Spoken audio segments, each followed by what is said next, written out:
I'm a piece of exquisite armorial porcelain. 300 years ago, I was born in the hands of Chinese craftsmen. Then I traveled across the ocean and arrived at the tables of European nobles.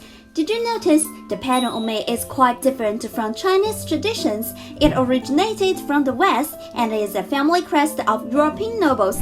At the top of my body is the griffin with a winged lion's body and an eagle's head from Greek mythology, marked with the motto Love and Jet. In the museum, I'm accompanied by lots of siblings, but I'm the only piece of armorial porcelain with a birth certificate in both Chinese and English. And the story began with the background of my birth. In 1728, the illustrious Tower family from the UK wanted to customize a collection of items in China, including armorial porcelains. The Towers made a detailed purchasing list on brown paper and then turned it over, drew out their family crest carefully. That way, even though the Chinese craftsmen knew no English, they could also grasp the intention of their foreign customers.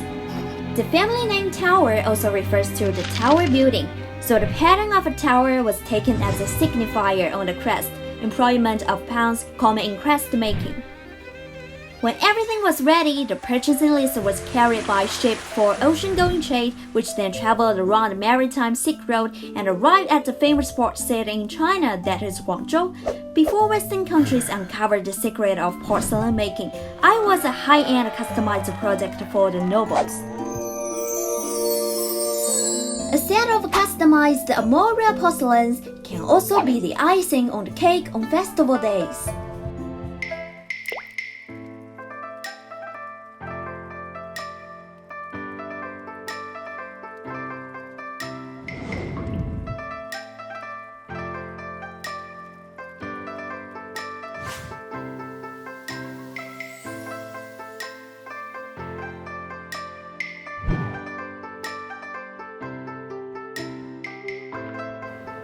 Miss Jai, I've noticed there is a name written on this order and it's about a guy named Daozai. I want to know more about this person.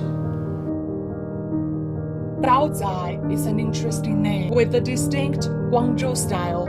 He should be a merchant specializing in selling porcelains. What role did this Daozai play during the China and international foreign trade? Daozai had a significant role to play. After the Western merchant ships entered the Huangpu port, the captain and the crew would find Daozai first and relate to him the requests from the customers. Then Daozai would go to the craftsmen making guangcai porcelains, asking them to customize the porcelains. He acted as an important intermediary. I've heard that you've been practicing Canton design for more than 50 years now. So I would like to ask, because your knowledge about it must be very deep, I would like to know if there is any difference between the Canton design from 300 years ago and the one we have now. The techniques are in the same vein. As for the differences between the old and new guangcai porcelains, I think the biggest distinction lies in subjects. They have a strong sense of time. The painting patterns on guangcai porcelains are in line with the tastes of a certain age.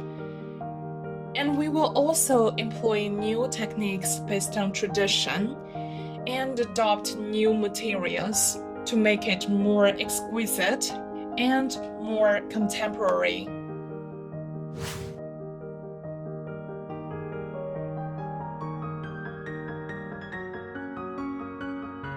Armorial porcelain is one of the export guangcai porcelains. It combines Chinese and Western elements, not only in techniques, but also in styles. In addition to the history of guangcai porcelains, we can also study the history of the Western families that customize them. The world of guangcai porcelains goes far beyond that.